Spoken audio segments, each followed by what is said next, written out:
大家好，在上一期呢，我们解答了网友针对透光率所提出的相关问题。那这一期呢，我给大家解答一下关于通风率的疑问。纱窗的通风率其实也是跟纱网的开孔率的关联性也是最大的。第一个问题，不同的楼层适合用什么样的纱网呢？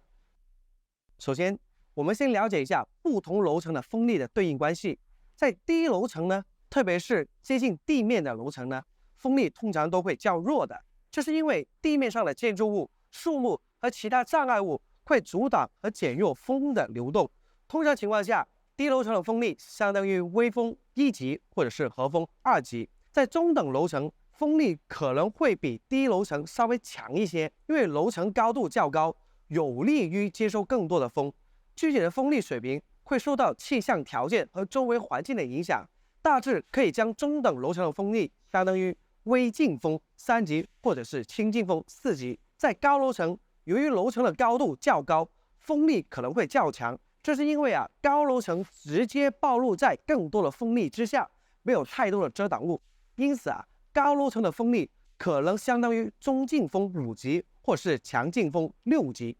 所以低层可能会比较闷热，可以用通风率较高一点的纱网，但是呢，还是要注意防蚊的效果。如果您所在的区域经常有台风天气，或者是其他强风区，我建议你可以选择结实的，而且呢有一定阻风效果的纱网。毕竟你也不想出个门，回家后发现家里面跟台风肆虐一样。第二个问题，怎么简单的判断通风率呢？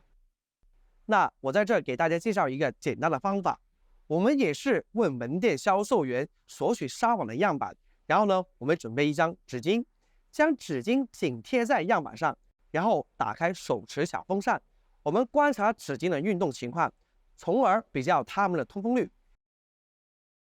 那比如我们在用的是一个4瓦3档的手持电风扇，那它的风力等级呢是这样子的：1档相当于微风1级或和风2级，那是相当于低楼层的风力了；2档相当于微劲风3级或者是轻劲风4级，那就相当于中层楼层的风力；3档相当于中劲风5级或者是强劲风6级，相当于高楼层的风力。那这个风力呢，可以供大家来参考。如果你没有这些东西，或者呢临时就要比较这个通风率的话，那就试试将手掌贴在纱网上，用嘴巴对着纱网进行呼气。但是呢，可能这些区别会没那么明显。但是千万不要做那种烟雾通过纱网的这种测试因为那个只是凸显纱网能否过滤烟雾颗粒，跟通风率是没有任何关系的。那第三个问题，特别在意通风效果的话，应该避免什么样的纱网？我个人认为50%的通风率是通风效果的一个分界线，所以如果特别在意通风效果的话，起码通风率不能低于50%的。那我根据纱网的开孔率，用计算的方式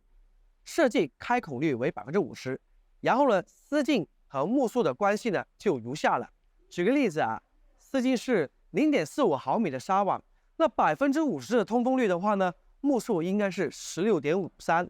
那市面上丝径0.45毫米15目的纱网呢，代表它的通风率是高于50%的。当然，这个呢，我是以方孔为基准的那我们把所有符合50%开孔率的丝径和目数都整理出来，而且呢，我还把相对应的网孔大小也给到大家。可以看到，如果0.6毫米以上的丝径，想要达到50%的通风率，就要把网孔做大，那就可能达不到防蚊效果了。反之